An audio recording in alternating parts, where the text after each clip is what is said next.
قال فبعزتك لأغوینهم اجمعین. قسم خوري چې یا الله ستا په عزت مې دې قسم وي، ستا په جلال مې دې قسم وي، یا الله زبستان بنده دا به یوم پرې ندم تر سا اخیستلو پورې به زه به د دې د ګمراهۍ کولو کوشش کوم، دا به ګمراه کوم، خامخا به یې ګمراه کوم، پرېږدمی نه. شیطان دومره کلکه وعده کړې ده. وقال الشیطان لما قضی الامر ان الله وعدکم. مخکې بیا فرمایي فلا تلوموني ولوموا انفسکم.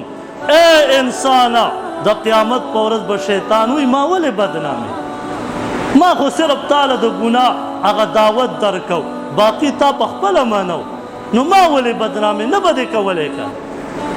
نو الله رب العزت ورته اوس په خپل جلال قسم خوري.